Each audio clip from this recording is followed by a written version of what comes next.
I rise tonight, Mr. Speaker, because on October 7th, Hamas terrorists attacked Israel and abducted more than 230 people, including many Americans. Hamas brutally murdered, raped, burned alive, and decapitated more than 1,000 innocent babies, children, women, men, and elderly. The deadliest day for the Jewish people since the Holocaust. 40 American citizens were slaughtered by Hamas, and 9 have been living in horrifying fear at the hands of terrorists for more than 50 days. It blows my mind that this isn't talked about every single day in this country, that Americans were killed and Americans remain hostages. Hamas killed Americans, and terrorists still hold American hostages inside Gaza. That should be the beginning and end of the argument as to why we must crush and kill Hamas. Thankfully, because of President Biden's resolve and strong leadership, groups of hostages have been rescued, including 4-year-old Abigail, an American citizen. But as of today, there's still 160 hostages. One of 8 American hostages is Edan Alexander, a 19-year-old from Tenafly, New Jersey, northern New Jersey, in my district. You can see Edan shared with me by his family, his mom. I've spent time with his family. They're phenomenal people, just such wonderful, warm people. With his sister, who's at Tenafly High School. And after graduating from Tenafly High School in 2022, Edan began serving in the Israel Defense Forces. Edan is the type of person who would regularly call his mother to check in, and his sister considers him to be her best friend. He's devoted to his friends and is always there for his family. He swam in high school. I've seen pictures of him at the prom. He's just like any other American kid we know. Since day one, I've been in constant contact with the Alexander family and the State Department.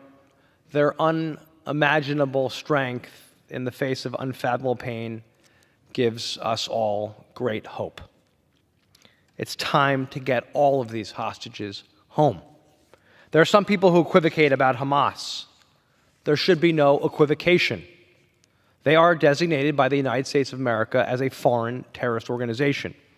And anybody who spent time looking at images that many of us saw on the videos of the barbaric, heinous, and unthinkable acts that took place on October 7th knows what Hamas is capable of.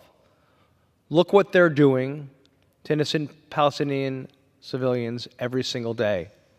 Are they welcoming them underground, giving them safe haven? No.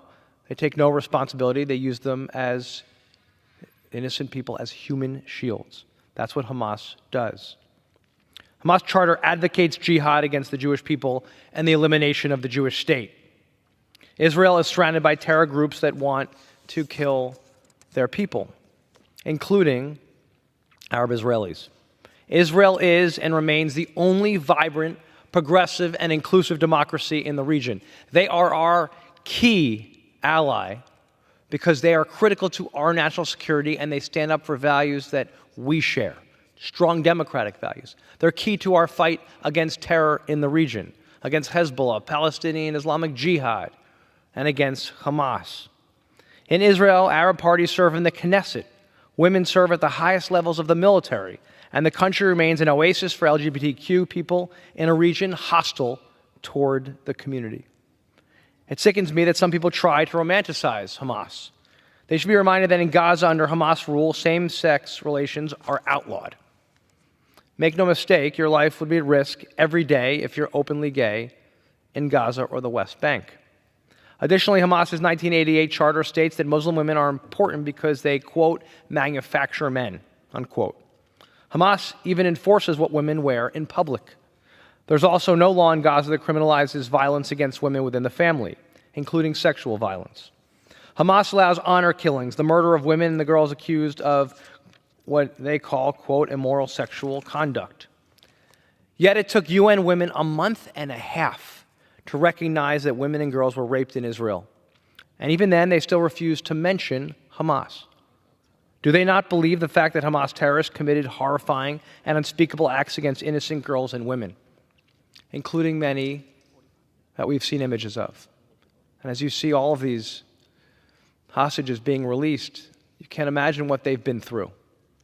And I think, of course, of the images we're seeing this evening. Those who are still hostage. Thankfully, President Biden has been phenomenal, as I said, with his unwavering support for the state of Israel and the Jewish people. The president understands that you have to actually hold terrorists who commit atrocities accountable, or they will strike again and be stronger.